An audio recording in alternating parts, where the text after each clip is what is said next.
Welcome back to Intentionally Living with the Padilla Family Homestead. If you're new here, we're in Northern California, Zone 9B, living in an apartment and doing a lot of container gardening. We are getting ready to plan out our seed starting. We should be starting seeds next week. We'll probably be starting some of our seeds, and so I need to make sure I have a plan and know what I'm starting and when. So a few weeks ago I did a video, and I'll link that down below, where I went through and I mapped out my GreenStalk towers and what I'm planting where. Now that I have this done for spring, I need to go through and figure out when my estimated last frost date was, and that's March 14th. And then I went through and I figured out 8 weeks before my last frost date is January 17th, which is why next week is when we're planning on starting some seeds. January 31st is 6 weeks before my last frost date. February 14th is 4 weeks before my last frost date, and February 28th is 2 weeks. Now, with that being said, I'm going to err on the side of caution this year on planting probably a little bit later if it's something that I feel like is a fast grower, because we are having very weird weather this year. We have been in a drought. We usually aren't that cold, and we've had a lot of cold days, and we right now have been having back-to-back storms like crazy. So I don't want to push my plants too far, doing things before I should. So watching what's going on, I may start things a tiny bit later than I normally would. But on the flip side of that, I want to make sure they're ready in case everything's good. So I'll be watching my forecast. So if you are planting your garden, you'll need to Google what your first and last frost date are and know that. And that's how you're going to work around your spring and your fall planting, because everything's about your average first and last frost date. And then you'll have to pay attention to your 2-week forecast when it comes around to that time. So that's how you will go about that. I usually get mine from Farmer's Almanac or Old Farmer's Almanac, and put in my zip code and figure out what my closest one is for that. So the next thing we're going to do is pull out all of our seeds and get everything ready, and I'm going to put them into separate piles, and I will rubber band those piles together and put down what date I want to start seeds. Now, a few things, I'm going to have a pile for direct sowing because I plan on direct sowing, and so I'll have dates on what I'm direct sowing when. And then I'm also going to be growing microgreens, and I'll be starting those next week as well. So I will be having those in the mix at the same time. So we're going to go ahead and get this started. All right, so the first thing we need to do is get our seeds. Now, I have mine organized in, most of them. Husband, do you know where my basket is of the stuff I've been planting? Oh, it's down there. I'm gonna grab those. All right, so these are not organized and put away yet, so I'll need to do that. But what I normally do is I have this photo box, and I have them organized by what their types are. That way when I'm looking for tomatoes, I can grab tomatoes. When I'm looking for peppers, I can go to the pepper one. I have kind of edible flowers, and then more not edible flowers. I have a whole thing just for basils. So everything is organized into here, and then that's how I store them. But when I go to get ready to plant them, and I'm getting ready for a season, this is my basket that I use. Now, none of these are rubber banded right now, but I will have them rubber banded into groups, and you'll see that at the end. And that's when I'll have in order of what dates I'm going to plant them. So this is what I will be working out of. So I'm going to get these put away and organized, grab out my seeds, and show you what I am planting.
Okay, so I'm missing some seeds.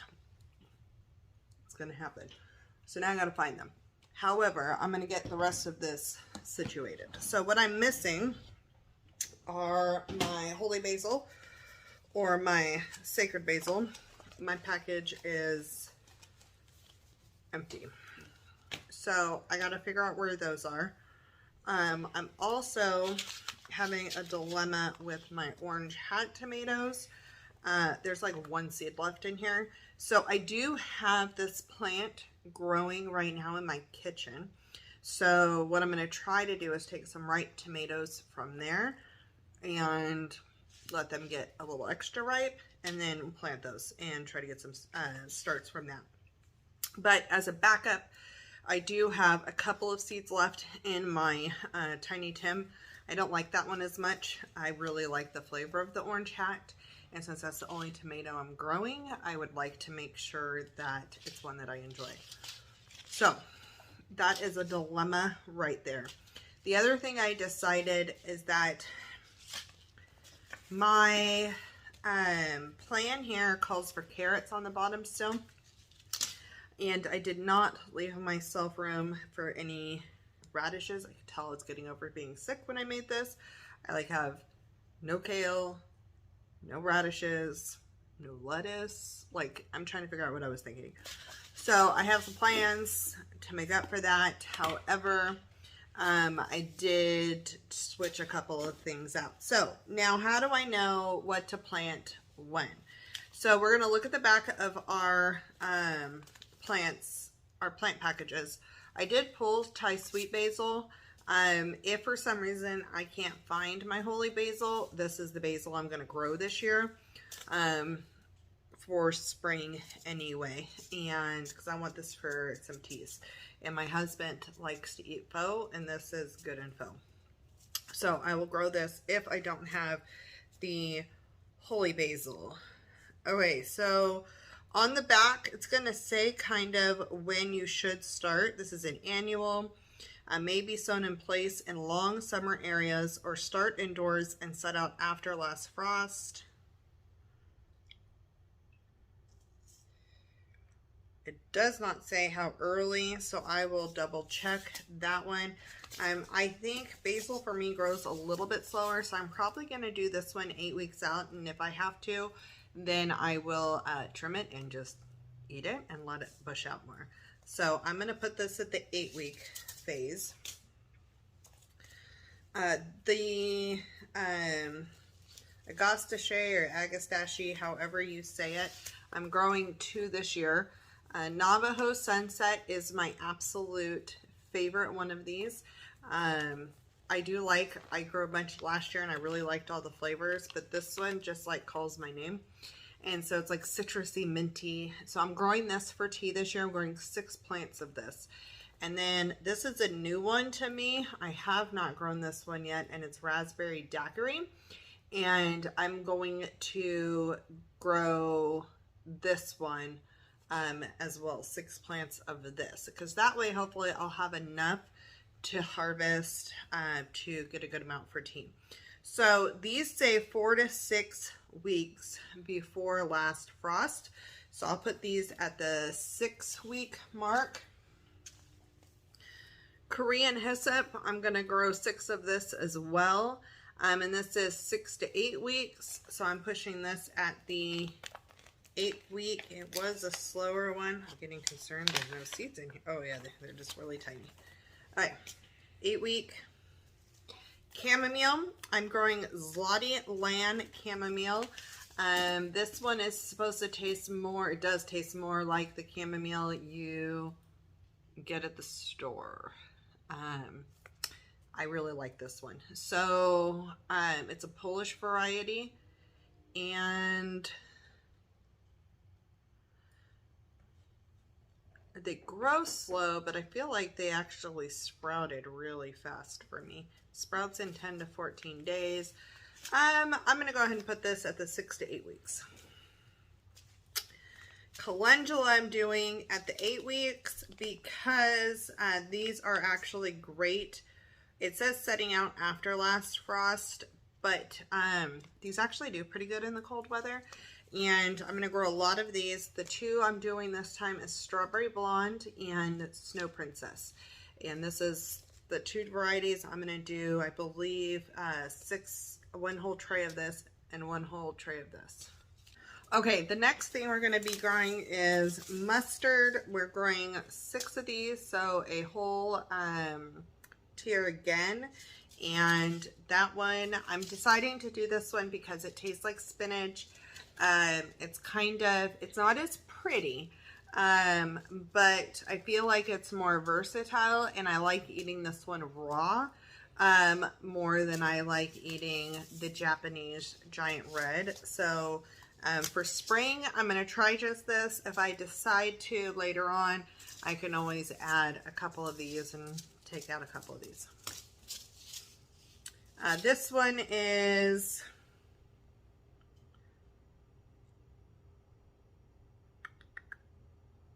let's see, 5 to 8 days. This one's going to be, it could be a direct sow, but I'm going to go ahead and do this one the 28th of February, so 2 weeks ahead of frost. I have some of that growing right now, so it's fine where it is. My collards,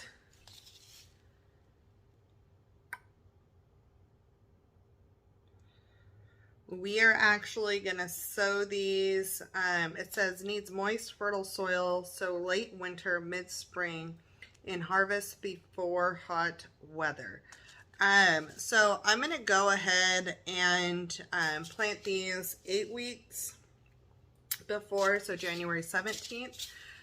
That way we have a good head start on those. My radishes are going to be a direct sow, and these are taking the place of the carrots. And then, let's see here, my beans will be a direct sow. And the beans I'm going to grow are the Royal Purple Pod Bush Bean and the Jade Bush Bean. And I think I'm going to do Tongues of Fire. Either I'm going to do Tongues of Fire or Dragon Tongue Bush Bean. I'm going to talk to my husband on that one, see which one he wants. But we're definitely doing that purple one. Let's see, did I get everything separated out? This is a very different year for me because of the fact that we're doing a different garden. So, okay, so the other things I'm going to do is I have no lettuce in this patch of stuff, so I am going to actually do the Tom Thumb lettuce inside again, where I'm going to be doing my seed starting. And I'm not going to grow this right away. I'm going to go ahead and start this after the primary of my stuff is out. And so I'm going to put this in the direct seed pile because I'm going to grow it inside after everything else has been planted out. And I need that space after the seeds are done. So this is going to go with the direct seed. The microgreens I'm going to be growing this year are, I think it's at eight square trays in one big tray. And so I am going to do, if that's the case, I'm doing 1 square the done peas from Haas Tools. I'm going to do 1 tray the Waltham 29 broccoli. I'll do 1 tray mustard. I did that wrong. Okay, sorry, 1 tray mustard. So I did that wrong. It's going to be 1 tray done peas, 1 tray mustard, 2 trays broccoli, 2 trays of the Bella basil blend. This is why I'm not growing an Italian basil out in the garden, because I'm going to use it as a microgreen.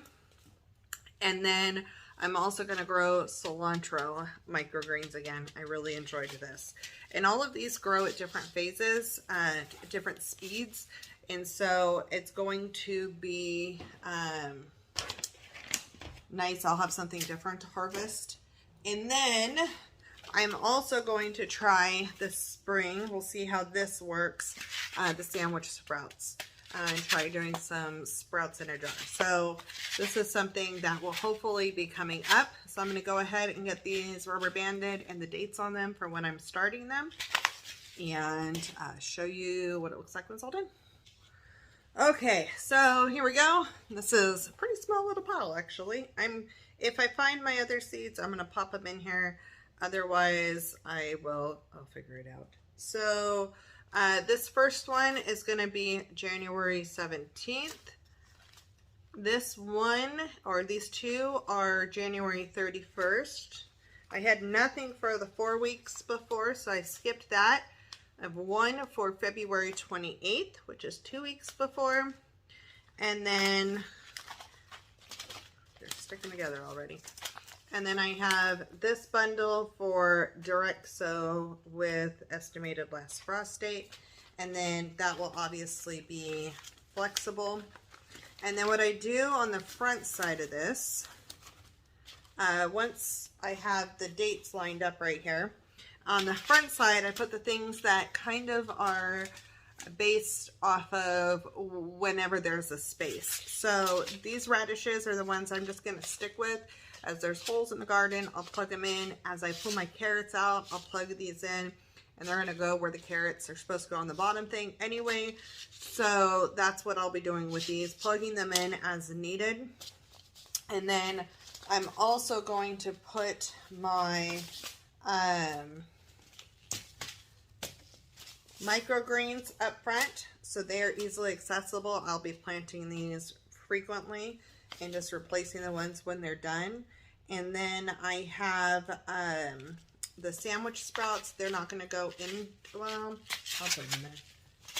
They'll go in there, and then I'll figure that out. It's kind of its own little thing.